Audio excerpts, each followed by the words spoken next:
কি মাছ এনেছো বাজার থেকে? ওয়াও, ইলিশ মাছ। দেখো গাইস, একটু দেখাও তুলে, ভালো করে এই করো, চওড়া করো। এই দেখো গাইস, ইলিশ মাছ, রবিবারের বাজারে ইলিশ মাছ। আর আজকে বিরিয়ানি আর কষা মাংস। এই দেখো এখানে মাংস রেডি হচ্ছে। ওই দিকে আর কি মাছ এনেছো?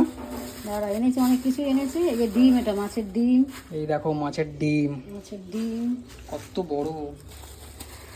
আর আছে কাতলা মাছ, আজকে এনেছি কাতলা মাছ, ইলিশ মাছ, মাছের ডিম, আর এদিকে হচ্ছে চিকেন কষা, তার সাথে হবে এখানে বিরিয়ানি। এই লোটে মাছটা দেখো, দেখাই। এটা কাতলা মাছ না? কাতলা মাছ, হ্যাঁ। কাতলা মাছ দেখো কত বড় বড় সাইজের। এটা কি মাছ? এটা লোটে মাছ। এত ভ্যারাইটিস মাছ, রবিবারের বাজারেই গেলেই প্রচুর মাছ পাওয়া যায়, প্রচুর। তোমার সস্তা পেয়েছো ইলিশ মাছটা? আরে সস্তা, বড়টা নিলে ভালো হতো। 400 টাকা, 450 টাকা ছিল। এ বাবা, ওটা নিয়ে আসলে ভালো হতো। টেস্ট আছে তো মাছটা? এই দেখো লোটে মাছ, আহা লোটে মাছ হেভি লাগে খেতে। আর ইলিশ মাছ তো এই বর্ষায় এখন ভালো ইলিশ উঠেছে, তো এই জন্য ইলিশ মাছ নিয়ে আসা হচ্ছে রবিবারের বাজারে। আর আজকে লাঞ্চে, দুপুরে কিন্তু দারুণ বিরিয়ানি হবে আর চিকেন কষা। তো চলো দুপুরবেলার তৈরি হোক, সমস্ত কিছু ব্লগ আস্তে আস্তে আসবে।